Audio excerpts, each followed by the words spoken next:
Já não nos resta muito tempo de vida, diz o general de repente, como se tirasse as conclusões de uma conversa muda. 1 ano ou 2, talvez até menos. Não temos muito tempo pela frente, o que você sabe tão bem quanto eu. E é por isso que está de volta. Teve tempo para refletir sobre essas coisas nos trópicos e depois em sua casa nos arredores de Londres. 41 anos é muito tempo. Refletiu muito, não foi? E depois voltou, pois não podia agir de outra maneira. E eu o esperei, pois também não podia agir de outra maneira. E ambos sabíamos que iríamos nos encontrar mais uma vez e que depois seria o fim da vida e, naturalmente, de tudo o que deu um sentido às nossas vidas e nos manteve até agora nesse estado de tensão, porque um segredo como o que existe entre mim e você tem uma força singular. Uma força que queima o tecido da vida como uma radiação maligna, mas ao mesmo tempo dá calor à vida e a mantém nesse estado de tensão. Obriga-nos a viver. O homem vive enquanto tem alguma coisa a fazer nesta terra. Vou lhe contar minhas experiências nos 41 anos que passei aqui sozinho, no meio da floresta, enquanto você vivia nos trópicos e andava pelo mundo. A solidão também é uma realidade muito singular. Às vezes se parece com a selva, cheia de perigos e surpresas. Conheço-a em todas as suas formas. Primeiro, o tédio, que você tenta em vão expulsar graças a um modo de vida construído artificialmente. E depois as crises repentinas. Sim, a solidão é tão misteriosa como a selva, repete, insistindo. Um homem tem uma vida rigorosamente ordenada, até que um dia perde a cabeça e quebra tudo como os seus malaios. Tem uma casa confortável, tem títulos e uma posição social. Tem um modo de viver regulado com precisão maníaca. E um belo dia, ele se precipita, sai de casa, de arma na mão ou desarmado, o que é até mais perigoso, e deixa tudo para trás. Lança-se pelo mundo, de olhos esbugalhados e fixos. Os companheiros, os velhos amigos recuam para deixá-lo passar.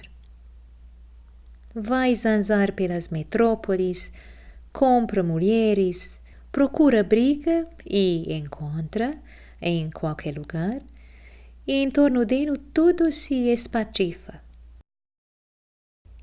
E, como eu lhe dizia, isso ainda não é o pior. É possível que seja morto durante essa corrida como um cão raivoso, ou que encontre 1000 obstáculos até quebrar a cabeça contra uma parede. Mas o pior é sufocar dentro de si as paixões que a solidão acumulou. Quem faz isso não foge de lugar nenhum, não mata ninguém. Então, o que faz? Vive, espera, mantém sua vida bem organizada. Vive como um monge, mas segue uma estranha regra laica, aliás, pagã. Para um monge, tudo é mais simples, pois acredita em alguma coisa. O homem em questão, que entregou sua alma e seu destino à solidão, não acredita em nada. Espera e só. Espera o dia ou a hora em que mais uma vez poderá conversar com a pessoa ou as pessoas que o reduziram a essa condição. Conversarão sobre as razões que o obrigaram a essa solidão. Prepara-se para esse momento por 10 ou 40 anos, digamos até para sermos exatos, por 41 anos, assim como quem se prepara para um duelo. Cuida de tudo o que é seu para não ficar devendo nada a ninguém se por acaso tiver que morrer no embate. E treina todos os dias como fazem os espadachins profissionais. Como treina? Graças às recordações, fazendo com que a solidão e o tempo que passa não esmoreçam o que leva em seu coração. Já que em sua vida há a perspectiva de um duelo, mesmo sendo um duelo sem espadas, vale a pena preparar-se até o fim. E eis que um belo dia chega o momento. Você também acredita nisso? Totalmente, diz o hóspede, e olha a cinza do charuto. Alegro-me que também acredite, diz o general. Foi essa espera que me manteve em vida. Naturalmente, como para tudo o que é parte da vida, neste caso também existe um prazo. Se eu não tivesse certeza que um dia você voltaria, é provável que fosse à sua procura ontem ou 20 anos atrás. Onde quer que fosse, na sua casa perto de Londres, ou nos trópicos entre os Malaios, ou até nos confins do inferno, porque eu teria procurado, você sabe muito bem. Parece que os fatos verdadeiros, os decisivos, a gente acaba sabendo. Você tem razão. Acaba-se sabendo sem precisar de rádio nem telefone. Na minha casa não tem telefone, a não ser um aparelho lá no escritório do intendente. E não tem rádio, pois nos aposentos onde vivo proibi a entrada dos ruídos alucinantes deste mundo. Novos sistemas mundiais podem aniquilar o ambiente em que nasci e vivi. Forças agressivas e obscuras podem destruir-me, tirar-me a liberdade e a vida. Para mim, tanto faz.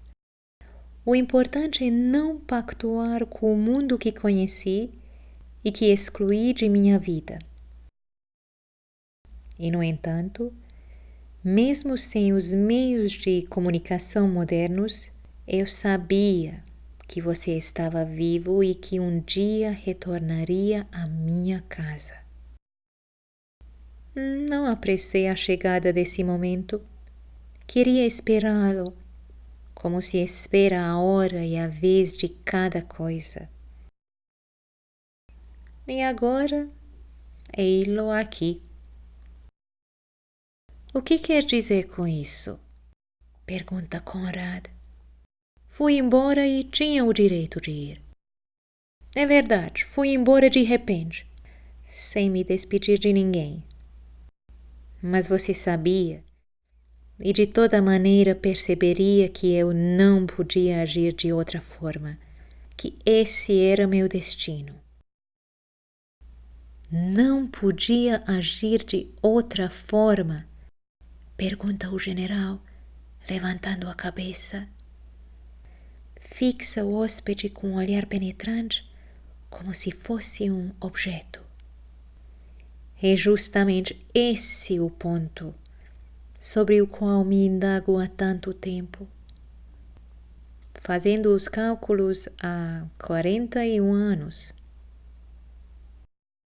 E como outro permanece em silêncio, agora que estou velho, penso com frequência na minha meninice. Dizem que é um processo natural. Quando o fim se aproxima, a recordação dos primeiros tempos ganha nitidez e intensidade. Vejo rostos e ouço vozes. Vejo o instante em que o apresentei a meu pai no jardim de colégio. Ele o aceitou como amigo, porque você era meu amigo. Não confiava sua amizade a qualquer um. Falava pouco, mas podia se confiar no que dizia até a morte. Lembra-se daquele instante? Estávamos em pé sob os castanheiros, diante da escadaria da entrada, e meu pai apertou sua mão. Você é o amigo do meu filho, disse. Honre esta amizade, acrescentou solene. Creio que para ele não havia nada mais importante que a honra. Está me ouvindo? Obrigado. Então vou continuar. Tentarei seguir a ordem dos fatos. Não se preocupe. O carro está esperando para levá-lo de volta à cidade a qualquer momento, se preferir ir embora. Não será obrigado a passar a noite aqui, se não desejar. Sei que talvez não seja muito agradável para você dormir aqui. Mas, se preferir, também pode pernoitar. Diz com indiferença com quem não quer nada. E quando o outro faz um sinal como que negando, você que sabe. O carro está à sua disposição. Vai levá-lo à cidade e amanhã de manhã poderá voltar para casa nos arredores de Londres ou no Trópicos, onde preferir. Mas primeiro, escute. Escuto, diz o hóspede. Obrigado, prosseguiu o general em tom mais animado. Poderíamos também falar de outros assuntos. Dois velhos amigos têm muitas lembranças em comum. Quando sobre eles o sol se põe. Mas já que agora você está aqui, falaremos só da verdade. Eu havia começado dizendo que meu pai o aceitou como amigo. Você sabe muito bem o que isso significava para ele. Sabe que, em caso de desgraças ou desventuras de qualquer tipo, a pessoa cuja mão ele apertara podia contar com ele até a morte. É verdade que era pouco frequente que apertasse a mão de alguém, mas quando se decidia a fazê-lo, era para sempre. Foi assim que apertou sua mão no pátio do colégio, sob os castanheiros. Na época, tínhamos 12 anos. Esse fato assinava o fim de nossa meninice.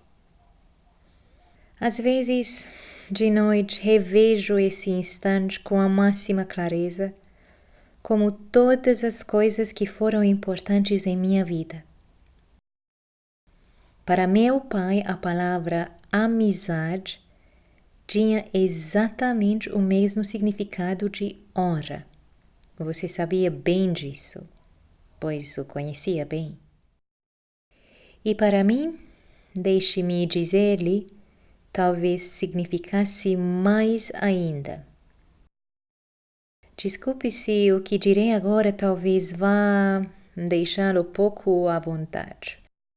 Diz calmamente, quase com afeto. Não me deixará pouco à vontade. Responde Conrad no mesmo tom. Continue. Fico pensando, prossegue o general como se estivesse falando consigo mesmo, se a amizade existe realmente.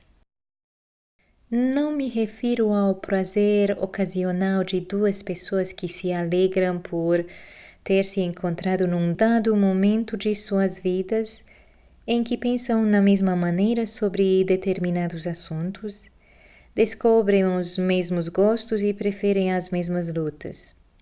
Nada disso tem a ver com a amizade. Às vezes acho que ela representa a relação mais íntima que existe na vida. Talvez por isso seja tão rara. Então, em que se funda? Na simpatia? É um termo impróprio, brando demais.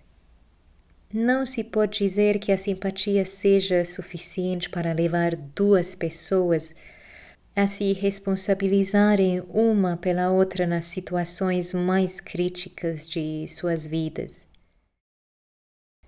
Então, em que mais? Não haverá talvez uma pitada de eros no fundo de todas as relações humanas? Aqui na minha solidão, no meio da floresta, enquanto me esforçava, não tendo outra coisa a fazer, em compreender os fatos da vida, de vez em quando meditava sobre essas questões. Naturalmente, a amizade não tem nada em comum com as inclinações de quem procura satisfazer seu desejo com pessoas do mesmo sexo. O eros da amizade não precisa dos corpos. Estes, ao contrário, o perturbam mais do que o atraem. Mas sempre se trata de eros. Há um eros no fundo de todos os afetos e todas as relações humanas. Sabe, li muito, diz quase se desculpando. Hoje se escreve muito mais livremente sobre essas coisas. Mas também li e reli Platão, pois na escola ainda não o compreendia. Pensei comigo mesmo, e certamente você, que andou pelo mundo mais que eu, sabe muito mais do que sei em minha solidão campestre, que a amizade é a relação mais nobre que existe entre os seres humanos. É estranho, mas os animais também a conhecem. A amizade, a abnegação, a solidariedade também existem entre os animais. Um príncipe russo escreveu alguma coisa a esse respeito. Não me lembro mais seu nome. Leões, tetrazes, criaturas de todas as espécies fazem o melhor que podem para socorrer seus semelhantes em apuros. Comprovei com os meus olhos que às vezes prestam auxílio até a bichos de espécies diferentes. Já lhe aconteceu alguma experiência do gênero enquanto estava no estrangeiro? Naquelas paragens a amizade talvez seja diferente, mais avançada e moderna do que é entre nós no nosso mundo atrasado. As criaturas se organizam para se ajudar mutuamente. Às vezes têm dificuldades em superar os obstáculos que surgem quando vão intervir, mas em todas as comunidades há sempre criaturas fortes prontas a oferecer sua ajuda. Como lhe disse, encontrei centenas desses exemplos no mundo animal. Entre os homens, os exemplos que encontrei foram mais raros. Para ser exato, nenhum. As simpatias que vi nascer entre os homens sempre naufragaram no final em pântanos de egoísmo e vaidade. O companheirismo, ou mesmo uma associação entre os homens, assume por vezes um semblante de amizade. Aqui e ali, interesses comuns produzem situações parecidas com a amizade. E para fugir da solidão, os homens se entregam de bom grado a relações confidenciais, das quais em seguida se arrependem, mas que por certo tempo permitem-lhes ter a ilusão de que uma simples confidência já seria uma forma de amizade. É claro que, nesses casos, nunca se trata de verdadeira amizade. Imagina-se, e meu pai ainda estava convencido disso, que a amizade é um serviço que se presta. Mas o amigo, assim como o apaixonado, não deve esperar uma recompensa para seus sentimentos. Não tem que exigir contrapartidas por seus serviços. Não deve considerar que a pessoa eleita é uma criatura fantástica. Deve conhecer seus defeitos e aceitá-la como é, com todas as consequências. Isso seria o ideal e, de fato, será que vale a pena viver, ser homem, sem um ideal desses? E se um amigo nos decepciona porque não é um amigo de verdade? Será que podemos acusá-lo? Jogar-lhe na cara o seu caráter, a sua fraqueza? Quanto vale uma amizade que ambiciona ser premiada? Será que não temos o dever de aceitar o amigo infiel exatamente como um amigo fiel e cheio de abnegação? Será que não é esse, talvez, o conteúdo mais autêntico de toda a relação humana? Esse altruísmo que do outro nada exige e nada espera, absolutamente nada. E que quanto mais o outro nos dá, tanto menos esperamos ser recompensados. Quem dedica ao outro toda a confiança da juventude e toda a abnegação de idade madura, além do dom mais precioso que uma criatura pode oferecer a seu semelhante, a fé mais apaixonada, cega e absoluta, e se vê recompensando com a infidelidade e o abandono, tem talvez o direito de se ofender, de querer, de vingar? E se o que foi traído e abandonado se ofende, se grita por vingança, era realmente um amigo?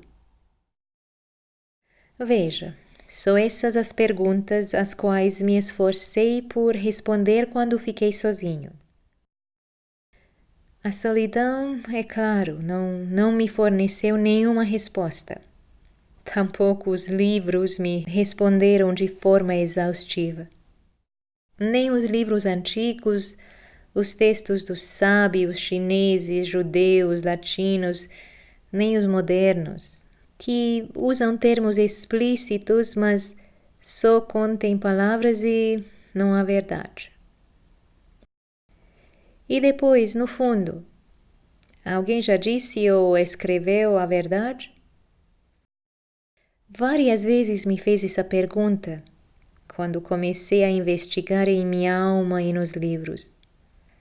O tempo passava, a vida ao redor se transformava, descia uma espécie de crepúsculo. Os livros e as recordações se acumulavam, se adensavam mais e mais. E cada livro continha um pedaço da verdade, e cada recordação me ensinava que é inútil tentar descobrir a verdadeira natureza das relações humanas, pois esse conhecimento não nos ajudará a ficar mais sábios. Por isso é que não temos o direito de exigir franqueza e fidelidade absoluta de quem escolhemos como amigo, tanto mais se os acontecimentos demonstraram que esse amigo nos foi infiel. Tem absoluta certeza? Perguntou o hóspede, de que esse amigo foi infiel?